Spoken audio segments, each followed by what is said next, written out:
Vous allez les gars, Patrice, Guy, est-ce que vous m'entendez déjà? Oui, moi j'entends bien. Ah, ça régale, ça Moi régale. aussi, y a Comment pas de allez-vous? problème. Bah, je vais bien. Ouais, c'est parfait. Ouais. Est-ce que vous nous voyez déjà? Vous nous voyez bien? Moi, oui, je le vois bien. Oui. Ok, parfait, parfait. Ouais, ça nous. Par contre. Si, on vous voit aussi, vous inquiétez pas. Ça nous tenait à cœur aujourd'hui parce que vous le savez, on est à J-300. Ah, apparemment 366. Désolé. Année bissextile. Année Oui, bissextile, voilà. Un an. Vous avez compris, on a un an des JO à Paris et on voulait vous avoir les gars pour parler de cette aventure. Je pense que et c'est pas péjoratif, mais il y a beaucoup de monde qui a oublié que l'équipe de France a été championne olympique en 1984. Ça a évoqué quoi pour vous ce parcours? C'est quelque chose dont vous vous souvenez encore? Ça a créé des liens à vie entre vous? Oui. Bah, je sais pas, tu veux commencer, Pas- Guy? Vas-y Guy, Oh, commence. vas-y, là. Non, mais après, alors pour moi, ça reste la plus grande aventure de ma vie sportive, Ok. indépendamment de la carrière professionnelle, parce que c'est avant tout une aventure humaine. Ouais. Et puis après, il faut resituer aussi le contexte de l'époque. Mm. C'était la première fois que des professionnels pouvaient participer aux Jeux Olympiques. Avant, Ouais. c'était réservé aux amateurs. Mm. Et on va dire un petit peu pour concurrencer les pays de l'Est. Parce qu'eux, ils étaient amateurs aussi en professionnel, donc ils avaient souvent des équipes A qui faisaient les Jeux. Donc voilà, la condition, c'était pour participer aux Jeux de ne pas avoir été sélectionné en équipe A et d'avoir participé à un match officiel de championnat d'Europe, par exemple, Ok. ou de Coupe du Monde. Donc il y avait ça. Et ce qui a surtout été fantastique, c'était, on avait annoncé avant de partir là-bas, Henri Michel, notre sélectionneur, avait annoncé qu'on y allait pour gagner la médaille d'or. Hein. Ça a fait beaucoup rire au départ. Ok. Et puis aussi, si je me trompe pas, je crois qu'on a été la première sélection d'un sport collectif à ramener une médaille d'or. C'est vrai.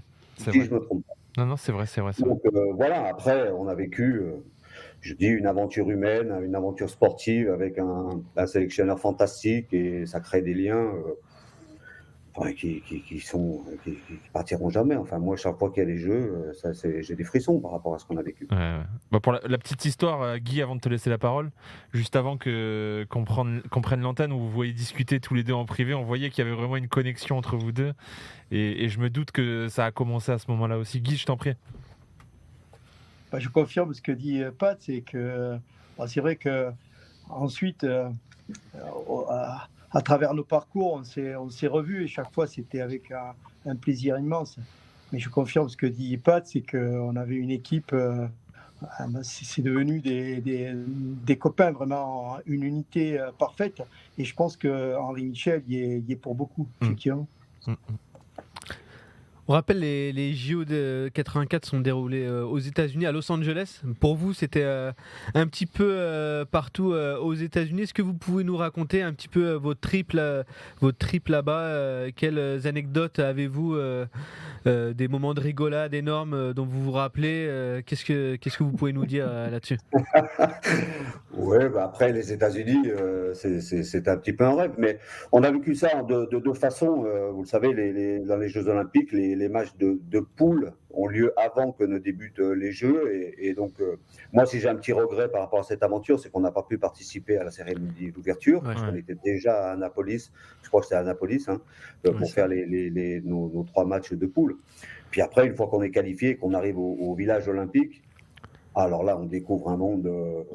Alors, si vous voulez juste une anecdote sur ma vie personnelle, Ouais. moi, c'est là-bas que j'ai pris conscience que nous, footballeurs, on était des assistés. Ah ouais. Ah oui, par Dé- rapport alors- aux athlètes, ah oui, à nous, on s'occupait de Et rien. déjà à l'époque, parce qu'on sait qu'entre 84 et maintenant, le football s'est encore plus développé, professionnalisé. Déjà à l'époque, Oui. vous aviez ce feeling-là? Oh non, mais c'est pas contre le foot, c'est-à-dire Ah que non, nous, non, c'est clair. on s'occupait de rien du tout. Il suffisait qu'on amène nos chaussures et puis après, toute la logistique de l'équipe de France et tout, enfin même ce qu'on avait l'habitude de vivre en club, Mhm. on s'occupait de tout pour nous. Donc on n'avait qu'un seul souci, être bien ensemble, être performant et jouer. À travers les discussions qu'on a eues avec plein d'autres athlètes, on a pu s'apercevoir quand même que c'était pas du tout, c'est pas du tout pareil, quoi. Il y a eu des athlètes peut-être peu connus, comme vous le dites, Patrice, qui ont qui ont tout fait eux-mêmes, mais il y a aussi eu des performances exceptionnelles. Est-ce que vous vous rappelez, Guy, notamment de Carl Lewis? Je sais que à cette époque-là, il était au sommet. Est-ce que vous avez pu suivre, vous, au sein du groupe France, ses performances, par exemple? Est-ce que vous arriviez à suivre ça? On a assisté, enfin moi j'ai assisté à la demi-finale, effectivement. Ouais, c'est vrai qu'il était impressionnant. Il était tellement beau à voir courir que c'était merveilleux. Puis je confirme ce que dit Pat, c'est que on a, comment dirais-je, on a côtoyé je me souviens d'avoir mangé pas très loin de Marie Breton, qui avait été médaille d'or dans la gymnastique. Jean-Philippe Aurore a côtoyé le champion du 400 mètres, Bobby. Donc, en fait, c'est vrai qu'on a. Après, il y a ce que je confirme, ce que dit Patrice, c'est que on a aussi côtoyé des athlètes français qui, effectivement, ils étaient loin d'être assistés comme nous on pouvait l'être. Ça, c'est évident. Et je veux dire, c'était galère pour arriver aux Jeux Olympiques. C'est évident. Patrice? Moi, j'ai le souvenir, par exemple, de Joseph Mamoun. Il y avait dans le village olympique une espèce de grande salle où chaque athlète pouvait revoir ses combats, sa compétition et suivre les autres. Moi, j'ai le souvenir de ce gars-là avec qui on avait sympathisé, qui, au moment de partir au Coliseum pour faire sa course, était tout seul. Il a pris son petit sac, il est monté dans la navette qui l'a emmené là-bas et il a fait l'exploit. Médaille de bronze, non? Après, nous, ça n'arrive pas, ça. Ouais. Nous, on ne va jamais tout seul au match, on ne va pas préparer des performances comme ça. Ouais. Donc ça, c'est quelque chose qui m'avait marqué. Et surtout, quand on est revenu et que j'ai vu une rétrospective de ces Jeux et l'engouement que ça a créé, je me suis dit, c'est fantastique de donner des émotions comme ça aux gens, comme il a pu en donner, et d'autres aussi. Et puis, avec la réalité du direct, quoi, sur place.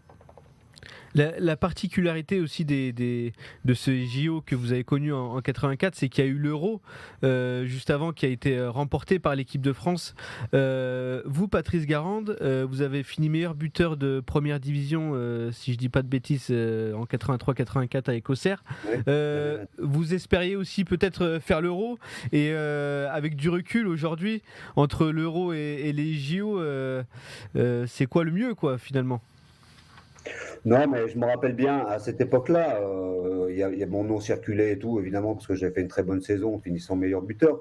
Et comme c'était la première fois qu'un Français finissait meilleur buteur depuis 12 ans, avant c'était toujours des étrangers qui finissaient meilleur buteur.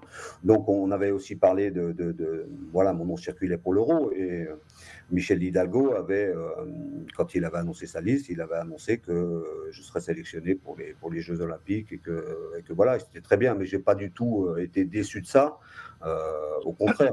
Parce que moi, dans mon aventure olympique, c'est surtout dû à ma saison que je me suis intégré à ce groupe. Moi, je n'ai pas participé au match de qualification parce que c'est ça qui soude une équipe et c'est ça qui fait l'esprit.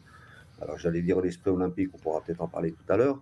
Et sur peut-être ce qui manque aujourd'hui à l'équipe de France qui va faire les Jeux, l'équipe de France Espoir qu'on a vu.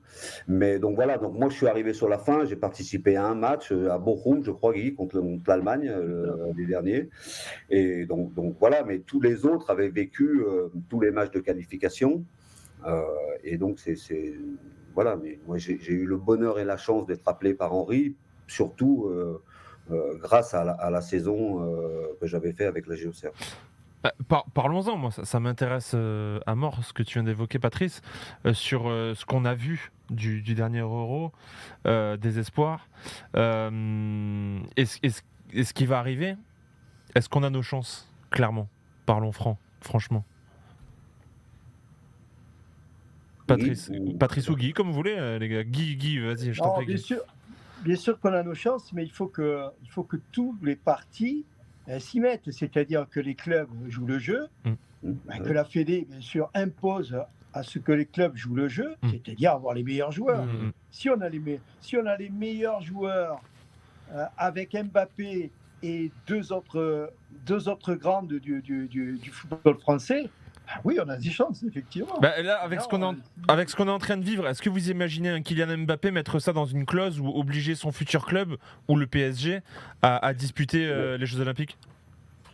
Non, mais déjà, sur les Jeux Olympiques, il y a de très très grands joueurs qui veulent les faire Ouais. et qui les ont Exactement. gagnés. De plus en plus. Kylian n'est pas une exception. Il a assez clamé haut et fort qu'il voulait faire les Jeux. bien sûr. Après, quand on voit le nombre de matchs qu'il joue dans la saison, ça peut poser un problème. Mais Guy a raison. Enfin, moi, j'ai été extrêmement déçu sur la sélection précédente. Ouais.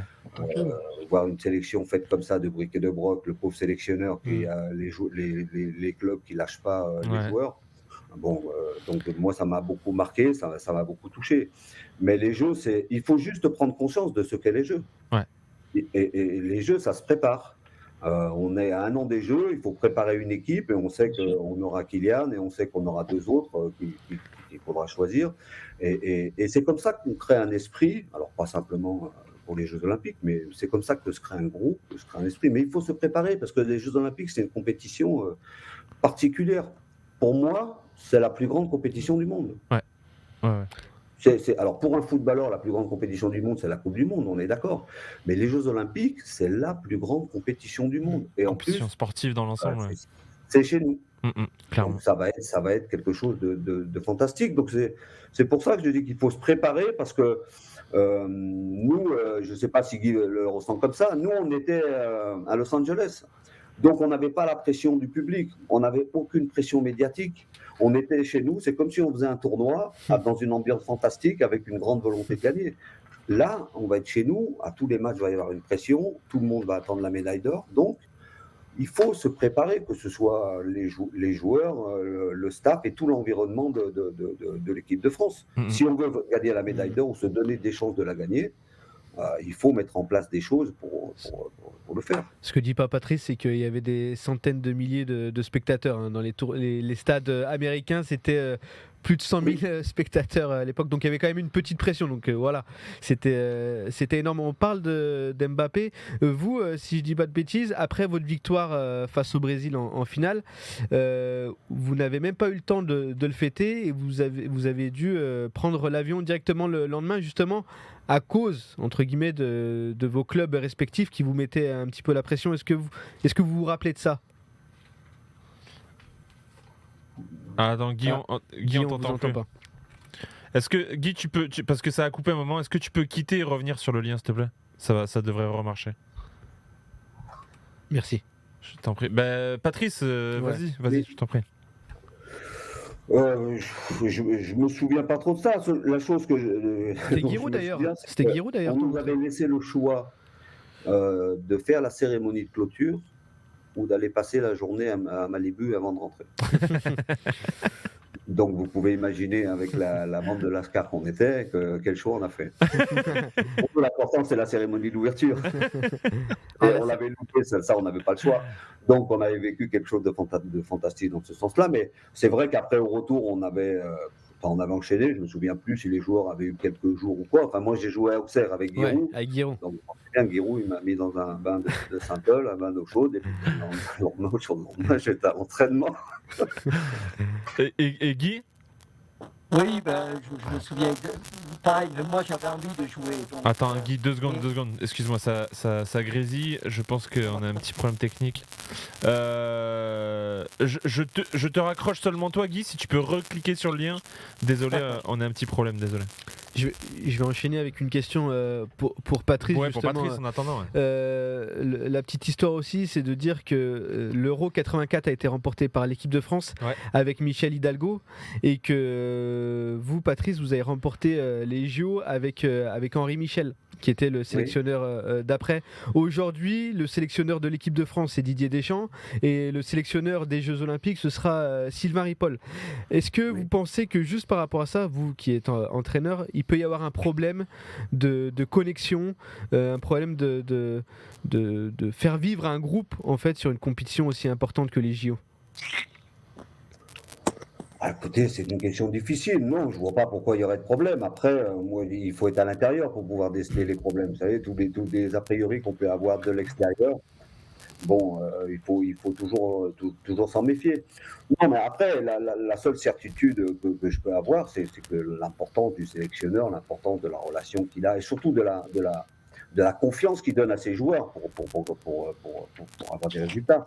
Moi, je me souviens d'Henri, il était à la fois très cool avec nous entre les entraînements et les matchs. On pouvait aller, je ne dis pas qu'on faisait ce qu'on voulait, mais une confiance totale.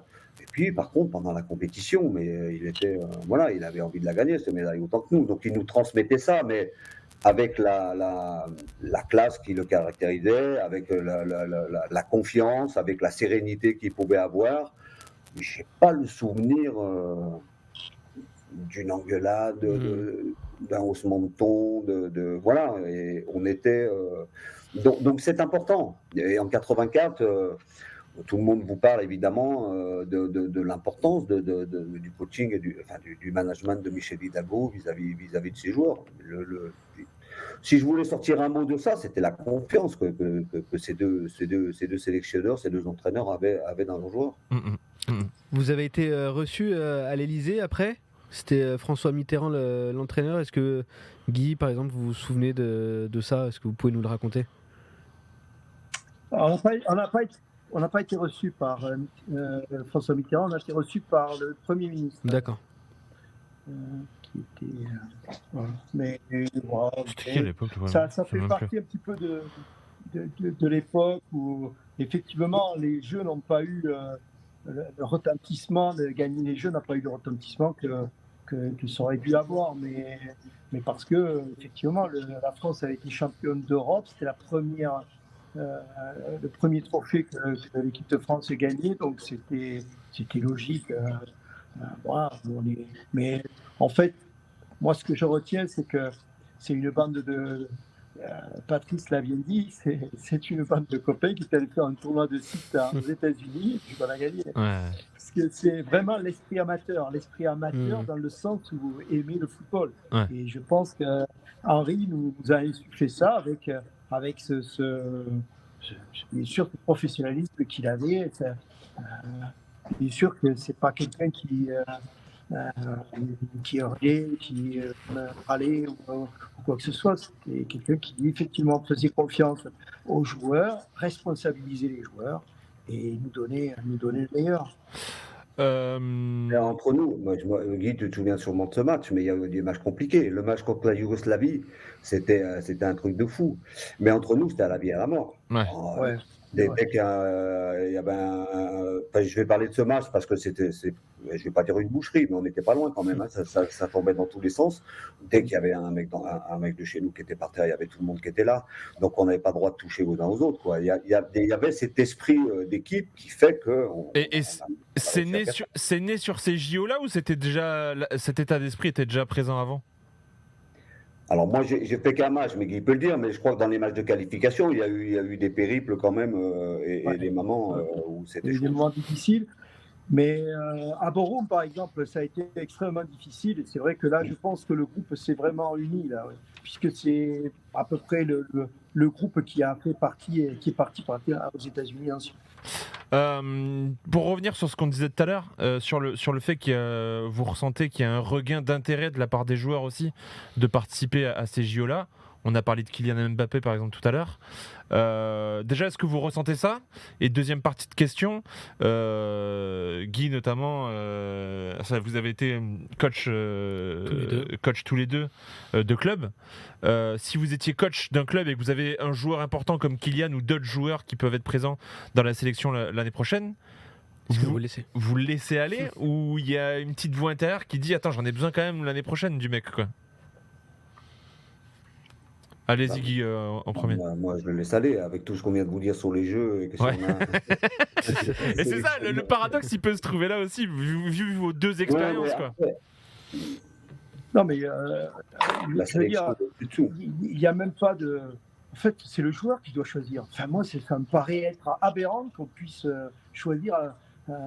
imaginons que Toulouse me dise au moment de partir au jeu. Non, tu pars pas parce qu'on a vraiment besoin de toi. Ouais, mais ça arrive. Hein. Je sais pas, c'est très- Regardez par exemple en NBA et au basket, il y a souvent des clubs qui interviennent pour interdire des joueurs de partir en sélection. Ça peut arriver, quoi. C'est pour ça qu'on pose la Oui, question. bien sûr. Non, mais attendez, bien sûr que ça va arriver. Ouais. Ça va. Enfin, quand on a vu les JO de Tokyo, on a Bah compris que Clairement. c'est arrivé aux joueurs français. Ça, c'est Clairement. sûr. Moi, je vous rejoins. Hein, Oui, ça devrait. ça fait partie des choses que je vous ai dit tout à l'heure. Quand je dis ça se prépare, Ouais. ça se prépare dans ce sens-là. C'est-à-dire qu'aujourd'hui, Bien sûr. la Fédération française de foot doit aller voir tous les clubs avec les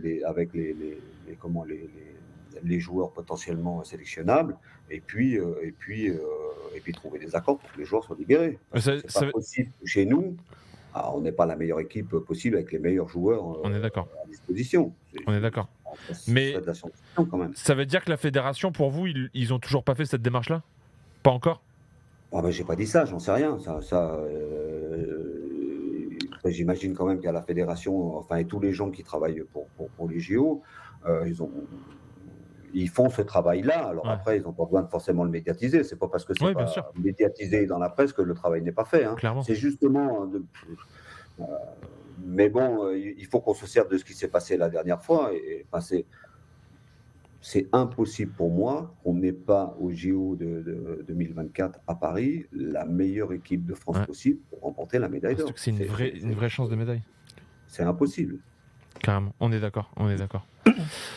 En fait, ce qu'il faut espérer, c'est que Kylian Mbappé vraiment veut jouer les JO et fasse une pression politique. Ouais. À partir du moment où les politiques mettront une pression sur la Fédé, je pense que ça peut marcher. Et Guy, quand tu appuies sur Kylian, dans le sens où c'est le joueur actuellement qui peut être et qui peut faire pression?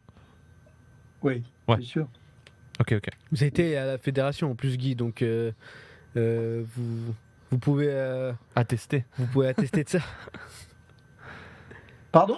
Je dis vous avez été à la Fédé, donc vous pouvez attester de ça. Mais ça sans vraiment être dans. Je présume rien du tout. Simplement, au vu de ce que je lis, de l'ambiance qu'il y a actuellement et tout, je pense que Kylian, c'est vrai, a un rôle prédominant si vraiment il le souhaite jouer les JO. Mais s'il le souhaite, comme a pu le faire Neymar, comme a pu le faire Messi, comme a pu le faire d'autres grands joueurs, effectivement, c'est une médaille d'or qui est en jeu. Donc pour la France, c'est quelque chose. Ça fait quand même 40 ans que ça n'a pas été fait. Donc, on est bien d'accord. Elle est où votre médaille? Elle est où votre médaille aujourd'hui? Voilà. Elle est devant moi là. Elle est par là. Bureau, elle est accrochée au mur. Elle est accrochée. C'est beau, c'est beau. Bon, il y a un petit peu d'or qui est parti, mais bon. C'est devenu une médaille d'argent. Non, là, pas mal. Je rigole, je vous en Non, mais après, je me balade pas avec ça, mais il y a plein de. Il y a beaucoup de gens qui m'ont demandé juste de la voir, de la toucher. C'est normal. C'est quand même quelque chose de fort, c'est un symbole fort, c'est quelque chose qui, indépendamment de tout ce qu'on vient de dire, on a un objet là qui représente quelque chose de merveilleux. Ouais, de plus grand que tout ce qu'on retrouve dans le foot actuellement, en tout cas, je trouve personnellement. Ouais. Patrice, Guy, merci beaucoup en tout cas. Oui, toujours un plaisir. Juste peut-être une dernière. Vous en êtes où respectivement, messieurs? On sait que Patrice, on vous a laissé après une saison à Dijon. Est-ce que vous voulez vite retrouver un banc? Est-ce que vous avez été contacté récemment pour retrouver un club? On sait qu'on est en période de mercato. Écoutez, maintenant tous les bancs sont pris. Hein. Oui. Donc en France, ça va être un petit peu compliqué. Après, à l'étranger, je suis effectivement ouvert à l'étranger, donc on regarde s'il y a des possibilités. Tous les bancs sont pris, mais ils peuvent vite se libérer aussi. Hein. Pardon? Tous les bancs sont pris, mais on sait qu'ils peuvent se libérer très vite aussi. Ouais, mais vous avez vu l'année dernière, il y en a beaucoup qui se sont libérés. Et, c'est pas pour ça que j'en ai trouvé un, même si j'ai été en discussion avec des clubs. Vous savez, aujourd'hui, il y a beaucoup d'entraîneurs qui sont sur le marché. Il y a aussi une vague de jeunes entraîneurs qui arrivent. On s'aperçoit aussi qu'il y a beaucoup d'entraîneurs étrangers qui arrivent dans les clubs. Et puis, il y a beaucoup de clubs aussi qui font une promotion interne avec des entraîneurs qui n'ont pas encore leur diplôme, mais qui s'installent sur un banc et tout ça. Donc ça fait beaucoup de données, mais bon, disons que je suis attentif à tout ce qui se passe. J'ai encore envie d'entraîner. Mais bon, si ça vient pas, j'ai 62 ans. Je joue au foot depuis que je sais marcher. C'est 64 ans maintenant. J'ai eu le bonheur et la chance de faire un métier extraordinaire. Si ça s'arrêtait là, ça vous va aussi, hein. Il y a pire quand même. Carrément. Le bonheur d'avoir fait de ma passion un métier. Voilà, même si j'ai encore envie d'entraîner.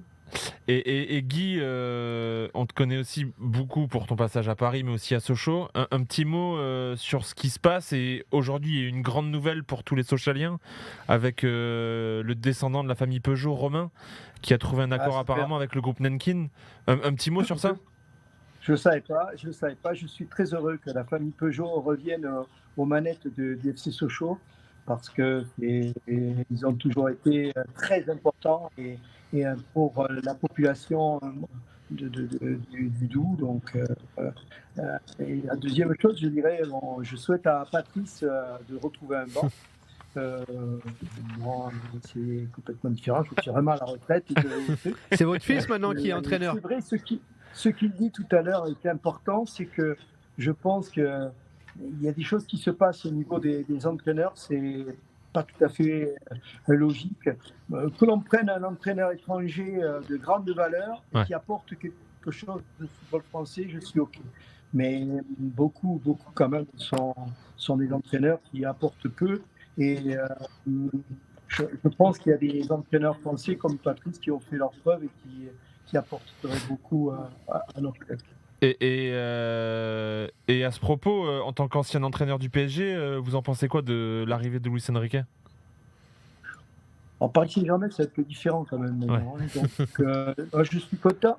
Je pense que c'est un entraîneur qui peut amener quelque chose dans ce club. Mais pour connaître un petit peu la maison, mais un petit peu quand même par rapport à c'est vrai que c'est encore plus vrai maintenant d'avoir des résultats à Paris, c'est primordial. Et quand on parle de résultats, on a un champion de France qui a été éjecté du poste de Paris Saint-Germain. Donc c'est quand même un peu particulier. Ok, ça marche. Là, c'est le fils maintenant de Guy qui est entraîneur du côté de Troyes. C'est ça, Guy, Romain ? Oui. Mon fils, Romain, il est entraîneur des moins 17 du Estac. Il suit la voie du papa, ce qui est de plus en plus rare. C'est un formateur, hein, c'est quelqu'un qui est pédagogue, qui a un caractère bien trempé. Donc, comme le papa. Il faut qu'il suive sa voie. Voilà. Merci beaucoup les gars. Le meilleur. On doit enchaîner parce qu'on a d'autres choses après, mais vraiment on aurait pu parler avec vous encore très longtemps, je vous assure. Merci beaucoup pour votre disponibilité. Merci. Et merci beaucoup et on souhaite bon courage et bonne chance à l'équipe de France l'année prochaine au JO en tout cas.